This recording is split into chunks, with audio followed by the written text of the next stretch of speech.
Someone's like, Brad, how did you do it? I'm like, yeah, I raised 15 million in 72 hours. Well, that 72 hours took me 20 years to build up the database, the experience, the track record, the confidence. Tim is one of the most authentic and genuine people I've ever met. Sincerely believe he's coming from a position of giving, and that means a lot. You're going to make huge progress. Welcome, everybody, to today's Hero Capital Raising Show. Today, I have my good friend, Brad Sumrok, on the line with us. Sumrok and Sumrok, right? Brad and I go quite far back. We both got started in real estate investing around 2002. And I went the single family route. Brad went the multi-family route. And since then, he has been, among the top of the top, real estate investing educators, especially in the apartments multifamily niche. Since 2002, Brad has owned and invested in over 8,500 units, crazy amount of numbers, over $800 million asset under management, and has raised over $100 million for these deals. In 2012, Brad received the NAA Independent Award, Owner of the Year Award. And Brad has taught thousands of real estate investors. He's probably one of the top guys in terms of the amount of millionaires that he has created or was responsible for in this multifamily niche. I'm super proud of you, Brad. You accomplished amazing things. His students combined, have increased their net worth by, millions of dollars. Together have purchased over $5 billion worth of apartment buildings, over 500 complexes, over 60,000 units. Crazy numbers. Welcome, everybody. Brad Sumrok. Yay, awesome. Man. Awesome. I remember you from way back at, it was like over 20 years ago. Yeah, the foreclosure seminar that you and I attended at. So share with us a little bit of your journey. I know it's been a long journey and you accomplished so much and helped so many people accomplish so much. And so share with us, what got you started in the business, and also especially what got you into the education side as well. Yeah, I never thought I would be doing what I'm doing. Like so many people, I was taught to get a job, study hard, get good grades, go to college, get a better job, and then just repeat that process. If you want to climb up the ladder, you got to go back for more education. So I got an engineering degree because my dad never finished engineering school. And so it was impressed upon me how I needed to get that degree so I could have a great life. And then I got a job as an engineer, and I hated it. I was like the world's most average engineer.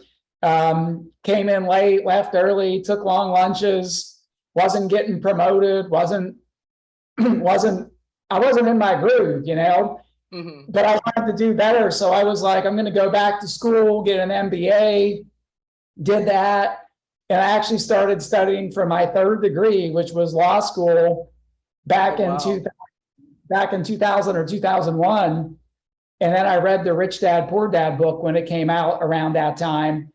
And I remember taking my LSAT books and I put them off the table, and I was like, I'm going to be a real estate investor. And I had no idea about being a real estate investor. So then I started looking at like seminars, and how do I learn to be a real estate investor? So I went, the first seminar I went to, Tim, I think you were there, and we were knocking on doors. Yep. Learn how to buy foreclosed properties. And I was like, oh man, I don't know. I don't know if I see myself doing this. I'm not knocking at, but I was like, oh man, I don't know if I see myself in that. And then I went to another seminar where they taught single family housing on day one. It was at Lifestyles Unlimited back then in Houston, Texas. And I learned single family housing on day one. And I went home that night and I wrote out all my goals. I was going to buy 40 houses in the next 5 years and replace my $10,000 job income with $10,000 of investment income. And on day two, they talked about apartments. And I was like, the heck with single family rentals, I'm going right into apartments. And that was my decision 20 years ago, and I never looked back. Wow. I should have followed you back then for sure. Yeah. And I mean, and how did you, I know we're gonna fast forward a little bit, but so that was 2002, right? And then you started your education business when? Yeah, my wife and I started it in 2013. Okay. So then next year will be a decade of educating others. But yeah, I forgot to answer that. So how I got into education was, I went to a seminar, I did apartments. My first 2 deals I did with my own money. Real quick here, I ran out of money, and then my third deal was a syndication because I found this 250 unit deal and I didn't have any money. So my first 2 deals, I used all my own money. And then my third deal, I raised $2 million and bought 250 doors. But the whole point is like, I was part of, the lifestyles group had a network. And so I was part of that group. And so it just made it easy to raise money if you had a deal. So like, I quit my job in 2005 because in 2005 I was making more money with apartments than I was with my job. So then, I was 38 years old and I was technically retired from corporate America.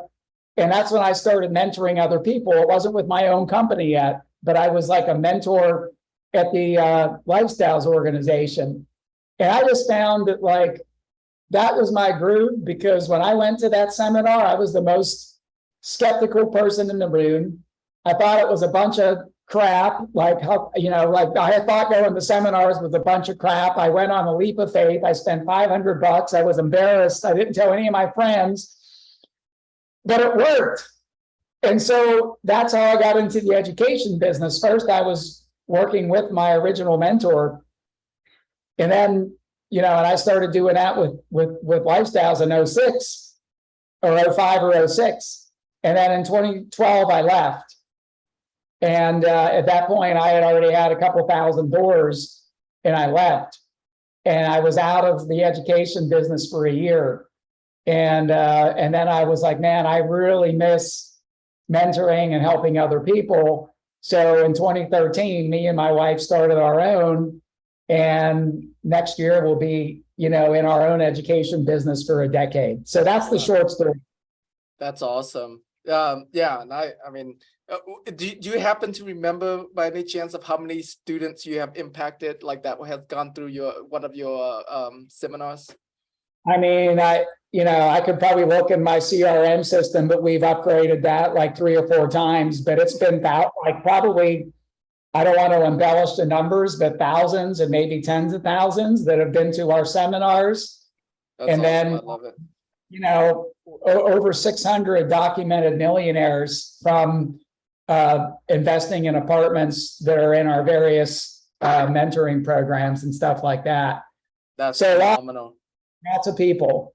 That's phenomenal. That's awesome. That's a good number to put on your bio too, by the way. Over 600 over 600 documented that became millionaires. That's really awesome. So share with us, regarding your first race that you mentioned, what was some of your biggest challenge in doing that race? Yeah, so I think the biggest one for me, the biggest challenge was confidence, because and by the way, if you're just getting started, you don't have to buy your own deals with your own money. But that's what I did, because I was following the advice of my mentor. And at that time, back in 02, 03, the model that I was following was not syndication. It was buy as many doors as you can with your own money under one roof. So Tim, I had done that in 02. I bought 32 units was my first deal. In 03, I bought 30 units as my second deal. But now I was out of money. So the third deal, the broker brings me 250 units, and I probably have like 25 grand left in my bank account. And what most people would have done is they would have said, well, I need to get out of these first 2 deals and whatever. But because I was part of an investor community, then I already knew people that wanted to invest. They already knew me. They knew I had a track record. I already had trust and credibility with a couple hundred people. So that third deal was my first syndication. Like, I honestly, when I went out with it, I didn't know if anyone was going to invest with me, but because I had made the pre-decision, a couple of years back to be in a community of other investors. And so when I put that deal out through word of mouth, through email, with people that I knew, I already knew these people. At the time, it was 200 units and it was 30,000 a door. I only needed $2 million, which at the time was like this huge amount of money. But I was able to get 27 people to put in between $50,000 and $100,000. And I probably had about 150 to 200 already in my database. So like, it actually came easy, but it wouldn't have if I were out there on my own. Like if I were just, not part of an investor club or an investor community. So that's how I did it. That's awesome. I know that the community helped a lot, but were there any kind of roadblock that you ran into, some challenges that you ran into in that first race? Well, yeah, because, at the time, their syndications was just starting to get popular. Right. Like I had to find a securities attorney. And so like I had gone through some of the CCIM training and I met a securities attorney through that program. So I had already had a securities attorney in my database, like in my service provider Rolodex. Mm-hmm. So that's something that's important because you need to know that like in advance. You need to know like what type of offering are you going to do? Are you going to do a 506B? Or are you going to do a 506C? Are you going to advertise or are you not going to advertise? And so that's something you want to have figured out. Got and it. I think the other part is just the confidence. Like, there's so many students that I've trained, their first deal, they're always thinking like they watch everybody else in the Sumrok community raise money. But then and so it's one thing to, you get confidence a couple ways. One is by watching other people doing it and realizing that they're not any smarter than you, but there's still nothing like going out and doing it for the first time. And then I just remember like some of my students calling me going, Brad, I can't believe I have $1 million in the company bank account. Like people are actually giving me money for my deal. And so it's an incredible experience, but it's a confidence, it's mindset, confidence, and being surrounded by the right people. That's awesome. That's yeah. So let's go into that. So what would you say, been through your own raise? I know you've raised over $100 million for, personally. And then of course your students also raise a ton. What would you say is the top 3 ways that you see work the best when it comes to raising money? Well, like everybody has their own top 3 ways, but I'll just tell you what mine are. So Okay. yeah, like some people have different strategies, like, so mine is number 1 is like, as you know, Tim, and many of the listeners are getting to know me. I only see maybe 1 or 2 people that I actually know here. But like one is like for the past decade, I've built up my own educational platform. So we do live events, we do mentoring programs, we do masterminds. And those are what I call like high ticket programs. But not everybody that comes to my seminars joins those programs. So a lot of them want to invest. And so it's, by building my own community, I come across hundreds, if not thousands of people that want to invest in my deals. Right. So that for me is like one of the best places. Now, if you're sitting out there saying, hey, like, I don't want to be an educator, Well, I don't want to do my own events. Well, one is go to other people's events. Yep. Okay. And that's another thing that I like to do is I go to, not only do I do my own events, but I go to masterminds where people have money. So not just real estate. I'm in like 4 masterminds myself as an attendee. And so probably once a month, I'm going somewhere and I'm around 7, 8, and 9-figure business owners, and they all make a lot of money and pay a lot of tax. And when I tell them I haven't paid tax in 4 years, they perk up and they listen. And then I tell them how to do it. And then a lot of them come into my deal. So, building the community, leveraging other people's events, going to other people's events, and then social media. And I am not anywhere as good as I should be or could be on social media, but just by posting what I do, hey, I just closed a deal. Hey, I just did an educational event. Hey, one of my students just closed a deal. And I get a lot of inquiries from that. And so what I do is I just keep adding to my investor database and I segment them the best I can, Are they accredited? Are they non-accredited? Where did I meet them? What's the nature of my relationship with them and stuff like that? So that when I'm doing a raise, depending on the type of raise I'm doing, I know who to send the emails to. That's awesome. You probably came across a wide variety of different types of investors.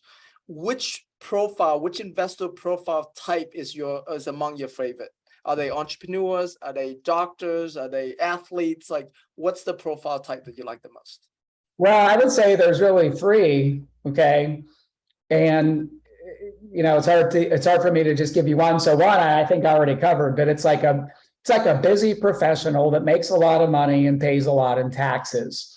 And so for them, the idea of going out and finding deals and analyzing deals and overseeing deals is just a lot. It seems like a lot of work, and it is.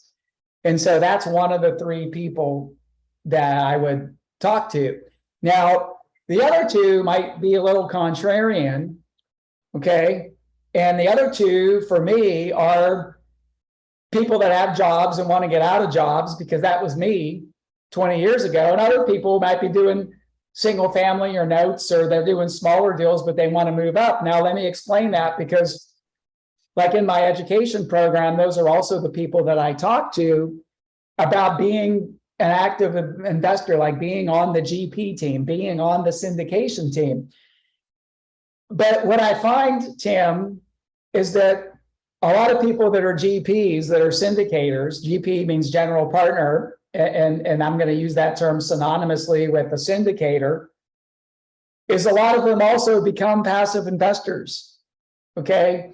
And so it's not an either or world where it's like, well, I'm a syndicator, so I never invest passively.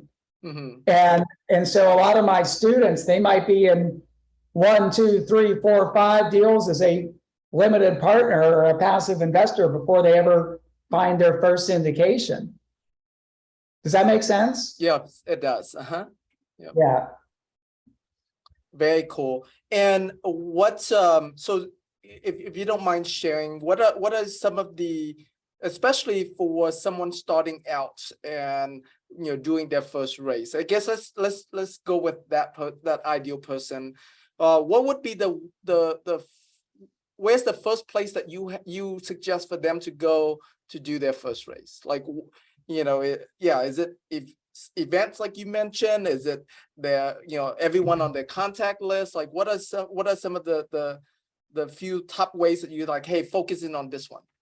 Yeah, I mean, look, it depends on where somebody's starting at, but I think that I can only share what I've done, right? And so there's a lot of ways to get started, but the way I got started is I went to a seminar and I became, I call it what you want. I bought the upsell, right? I bought the mentoring program and I felt like an idiot, but it worked.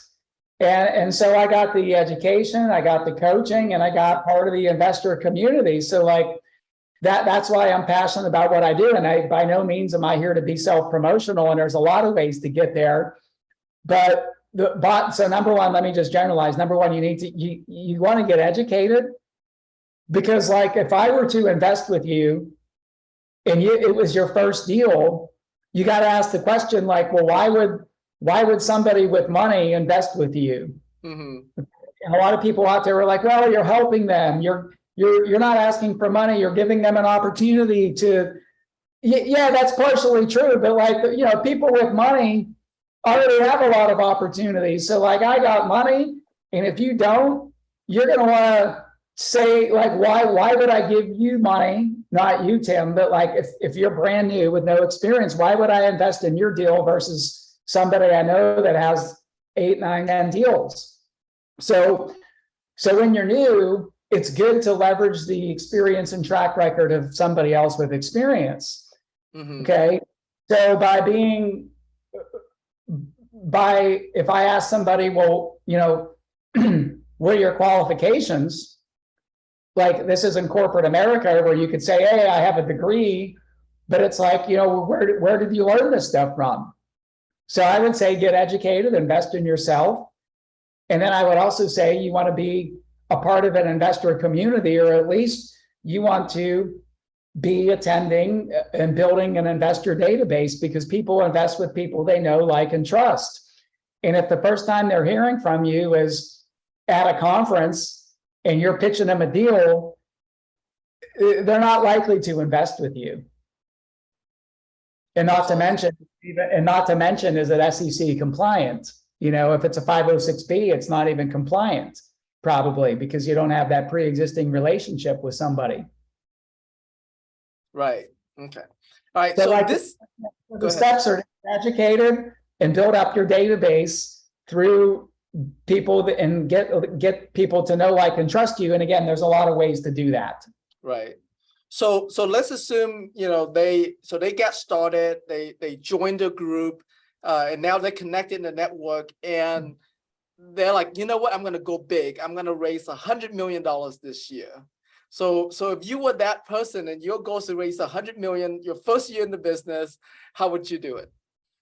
I don't know, because I've never raised $100 million. I'm just like, if you have to guess, like, how would you, like, knowing what you know now and knowing what it takes to raise $100 million, how would you 10x yourself as a newer person to expedite that?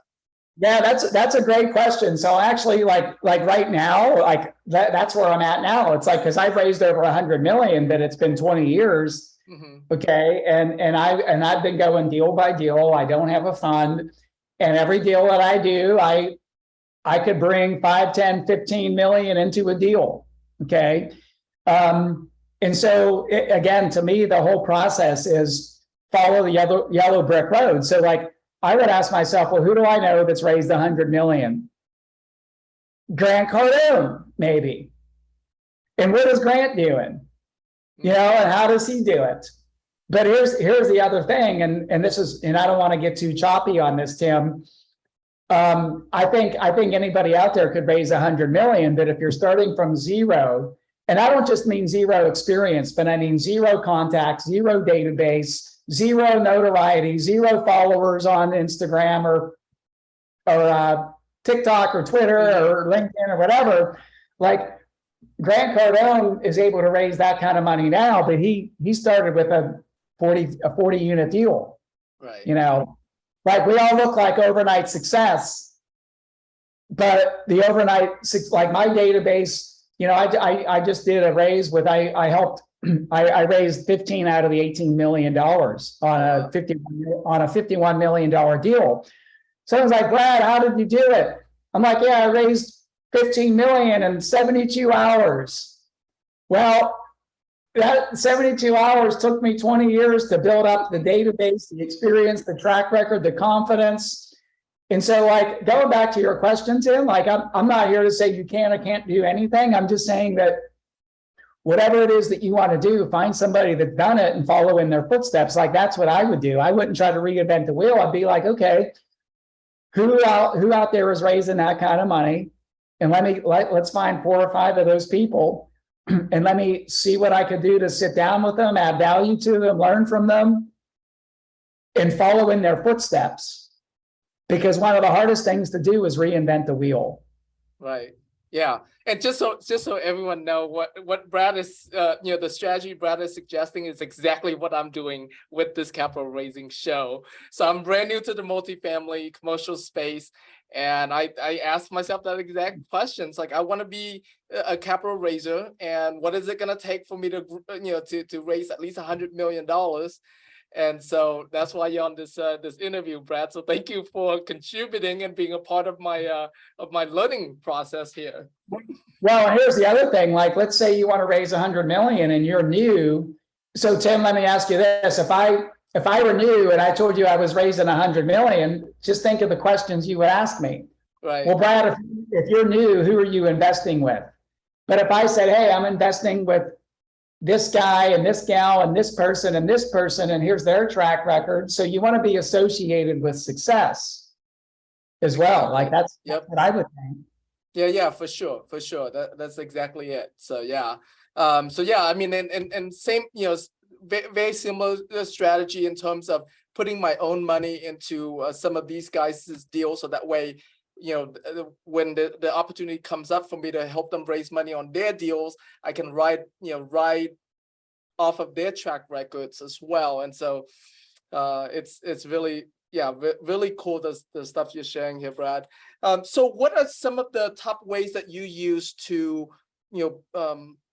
build your authority in the marketplace? I know you do a lot of education, but let's assume someone let's assume someone don't have an education platform. What are some of the ways you would teach them to set themselves apart, to set themselves as an authority that someone would invest with them? Yeah, so there's a lot of ways that, but again, kind of going back to the basics, like, invest in yourself, get educated. And then I would say, like, look, and I don't want to like say, like, don't try to raise 100 million a year. Like, by all means, if you think you could do that, do it, right? Like, think big. But like, getting a deal under your belt is important. I like to think like there's kind of rungs of a ladder. And the thing is like, you could climb the rungs faster.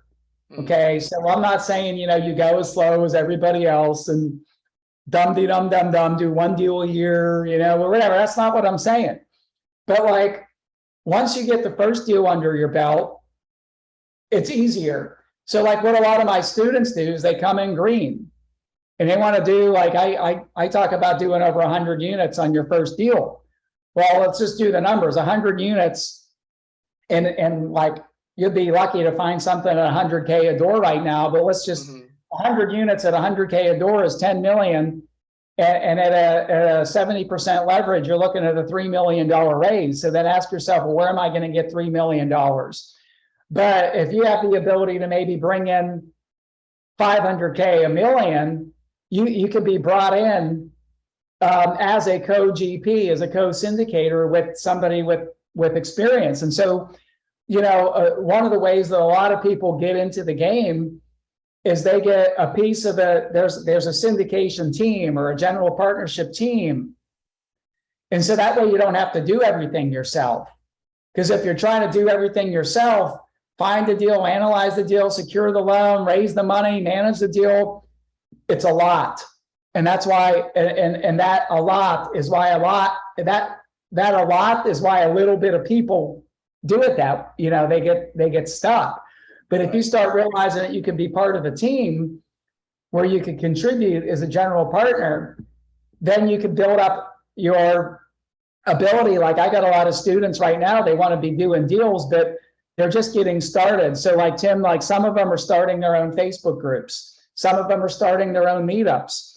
Some of them are taking what they learned from my program, and then they're going back and they're sharing it like in a local meetup or on a podcast, like I said, or in a Facebook group, or, if they could be a guest on somebody's event or something like that. Mm-hmm. So all of these ways, but the point is you got to put yourself out there. You got to share what you're learning. And if you're sitting there thinking like, oh my God, I'm new, I don't know what I'm talking about, just know that you know more your goal is not to know more than anybody else. Your goal is to add value to your avatar. And if your avatar is somebody that doesn't know anything, or that it's investing in the stock market or in precious metals, and you can talk to them about real estate, and you can talk to them about cash flow appreciation and taxes, now you're adding value to them. And so you become an authority. That's awesome. And what are some of the ways that you keep in contact with your investors? Do you send out a email newsletter, physical newsletters? What are some of your strategies there in terms of maintaining that relationship?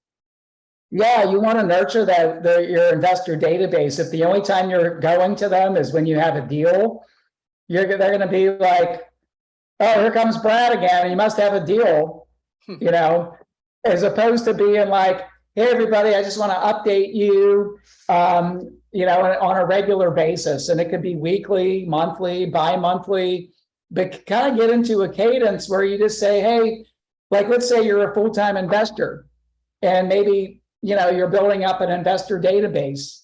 You can start with something monthly or bi-monthly and say like, hey, we've looked at 5 deals this month. We made 2 offers. We didn't get the deal, and here's why. You know, we were outbid, but we felt like maybe we didn't want to overpay for that deal.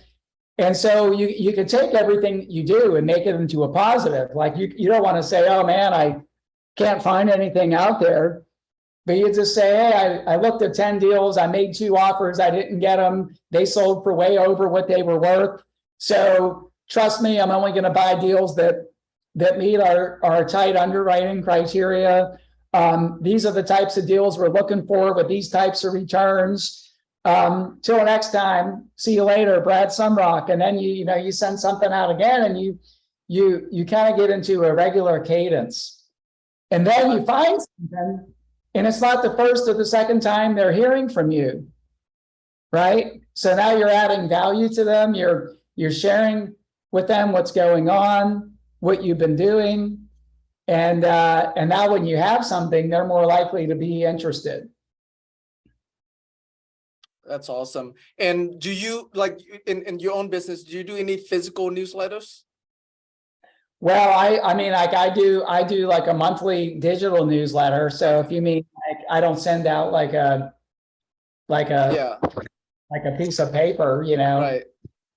Okay. I do, you know, and I also do videos. Like, let me ask you this. Everybody give me some feedback. If all you could do is hear my voice, does it have the same impact by seeing my face? Right. Yeah. Exactly. How many people like seeing my face? I know it's not. I mean, I think it's a beautiful face, but maybe you guys don't. The point is, if you can connect with them, so you know, one way is to do a written email newsletter through your CRM system. But every one of those things I do, Tim, I have a video from Brad. Like I'll say, hey, everybody, I'm excited to be reaching out to you again. It's the beginning of the month. Wow, last month was a great month. And in this newsletter, you know, we're going to be talking about a deal we just closed and what my favorite market is this month that I want to feature. And maybe one of my students that overcame an obstacle that I want to share that success story. So they're seeing my energy and passion, and not just having to read through a you know, copywriting of an email. Right. That's good. I like that. Is there a like any kind of specific software tools you use for that, or just normal YouTube, or just the video? Yeah, and I'm not like the best technology person in the world, but like my company uses, and it's kind of combined. So like for our education company, we use Keep, which used to be Infusionsoft. But then when I do my capital raises, I have my whole database for both my education company and my investors in Keep, and I have them segmented and then tagged. So like, you know, Keep enables me to do a lot of things with the emails. You know, I could insert videos. I'll do a video into my phone, upload it into Vimeo, And then from there, I could insert it into my CRM system. And I could put in buttons for, sign up for this webinar. I could put in a button to take you directly to the link to subscribe to the subscription documents. So that's what I use. I don't know if it's the best one out there, but that's just the one that we use. That's awesome. That's great. Now, Brad, I know you've been in the business long enough, 20 years now, and you've been through the last market crash. What is your crystal ball telling you now, and with this upcoming market? Yeah, well, look, I have been through the 28 downturn, and I don't have a sob story from it. Meaning like I actually did pretty well. And I can tell you a couple things. Number one, we are not in 2008. There's a lot of differences. And one of them is there's a lot more demand for housing than there is supply. And that was a little different back in 2008. And the other one is back in right before 2008 happened, the working class family, it was really easy for them to buy homes. They could get a loan on a single family home for a very low credit score, nothing down, stated income. And now they need like a 660 credit score. They need 20% down. The price of housing has shot up. The interest rates have shot up. The PITI has shot up. And so all those things favor renting. And so there's a lot less available housing units, single family and multifamily combined, than there are households being formed. The demographics make it harder, like occupancy is at an all-time low. I'm sorry, at an all-time high. Vacancy is an all-time low, or very near an all-time low right now. And rent growth is at or very near an all-time high, and the supply-demand imbalance is huge. And the affordability of buying a home versus the affordability of renting in a lot of markets is also pretty big. So I'm very bullish. I just closed on a 1,100 unit portfolio on Friday. Wow! Congratulations. Before that, we did a $51 million deal in Nashville. So like I'm not just telling people to buy, like I'm actually buying. That's awesome. Are you doing any Class A? I know you teach a lot on Class B and C, correct?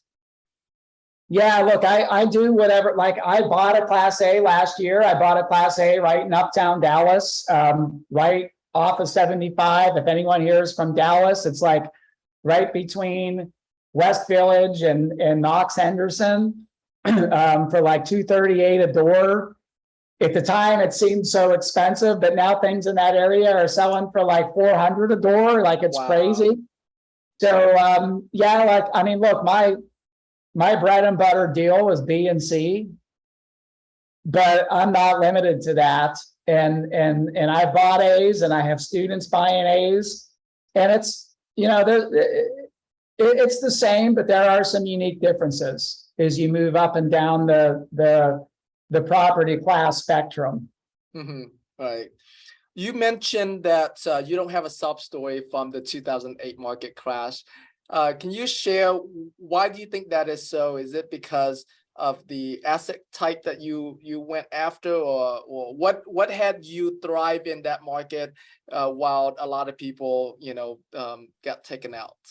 Well, I always look like you'll never meet somebody in any business that says, "Oh, I'm so aggressive. I love taking risks with your money." You'll never meet somebody that says that, but a lot of people do.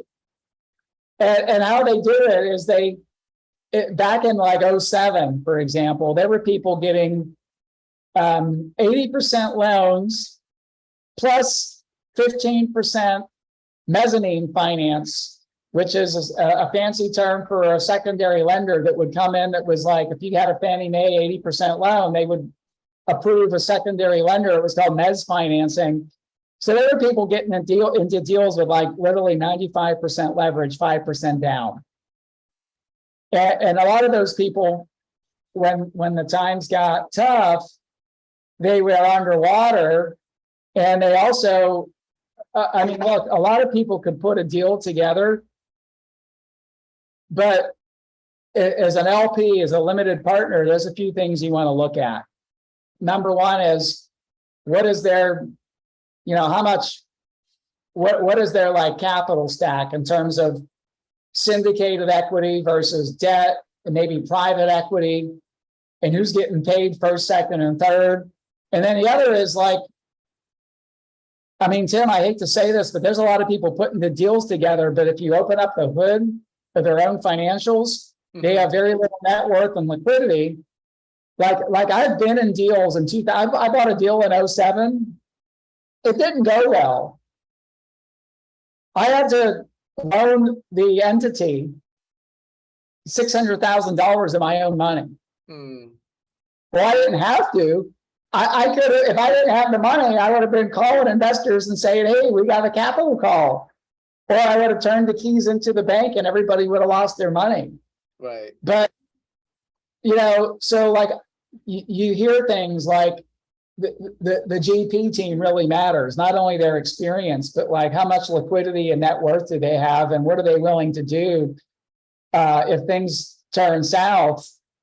And you hear that a lot, but most investors just get attracted to the deal, the returns. Well, to me, I'm more concerned about the GP team, their personal liquidity and net worth, the market and the sub-market and what's happening there. And to me, the actual property, actually, it's important, but it's like third on the list. That's good. Okay. Yeah, so the mezzanine liens that you dealt with, are you seeing that now with some of the bridge loans, like similar aggressiveness? See, no, because like we do a lot of bridge debt, but like we were maxed out at like 68%, 72%. I'm doing a deal right now where we have 57% leverage. 57. So like we have a lot of cushion there. Gotcha. In terms of like, we're not over levered. So I think the big thing right now for people is, are they over levered? I would say anything over 75%, you got to be careful. It's over. It could be over levered right now. And then the second thing is, are they properly accounting for? And see, this is so hard to do, like, because I have this on my desk it's a Himalayan salt lamp, but like we don't really have crystal balls, right? Like we want to, we do, but so we underwrite for like interest rate increases and stuff like that. Like the deals we're buying now, we have to pay a lot of money for rate cap insurance, which basically, if we get a variable rate loan, we're capping it. It's basically insurance that says, hey, if the interest rates go up more than 2%, that you're going to be capped at 2%, but there's a fee to buy that cap. And so there are triggers built in to make sure that our debt payments don't go up too high. So it's a little different than it was the last time around. Gotcha. That's good. So I'm curious now, what is, I mean, you have achieved a lot and helped a lot of people, a lot of students, a lot of investors. What is at this time in your life, what is some of your biggest passions? What is it that, the goals that you want to accomplish now? Well, I mean, there's a few. So one, I'm going to be brutally honest if I can, because people are like, oh, it's not about the money anymore, and I just want to give back, and that there's a lot of truth to that, by the way. Like, I've never really been money motivated, but I'm challenge motivated. I'm competitive. So to me, like, money and cash flow and number of units and number of deals, it's kind of like a scorecard. And so, like, if you're a competitive person, I'm 55, Tim. And I feel like I'm just getting started, because I look at, like, some of my some of the people I look up to are like Tony Robbins, Grant Cardone, two different personalities, two different types of people. But they're in their 60s, and you got to ask yourself, are they slowing down or do they have their foot on the gas? Yeah. So like, I like to have my foot on the gas because it fulfills me, right? It's like, it's challenging. Like I'm in the back room of my beach house right now in Florida, and you know, I'm surrounded by a lot of people that, you know, there's tourists and there's 70 and 80-year-old people around here. And I'm too young to not be pursuing anything. So like, I want to do more deals and I want to do bigger deals, but I also want to help more people. And you know what? That's synergistic, because the bigger the deals that I do, the better of a mentor I am. And then I can come back and share with people like, hey, here's how I like 2 years ago, the biggest deal I ever did was $35 million. And then I went to Grant Cardone and I paid him, if I could share this, I paid Grant $100,000 for 4 coaching sessions, one-on-one. Wow. And I didn't go there to learn apartments because I already know apartments. But Grant's, I'm being transparent here, his mindset, his confidence, his belief in himself is bigger than mine. Mine has grown a lot. It's still probably bigger than mine, but it was a lot bigger back then. And so I wanted to be with him for 4 hours because I wanted to learn what he thinks, how he sees the world, how he's so confident, and during that first meeting, he said, Brad, you're in your comfort zone. You're comfortable doing $30 million deals. And he said, the only thing that's stopping you from doing 100 million is yourself. And so he said, I challenge you between now and the next call, which is 3 months, for you to have $100 million under contract. Wow. And I walked out of there and I was like, what the hell?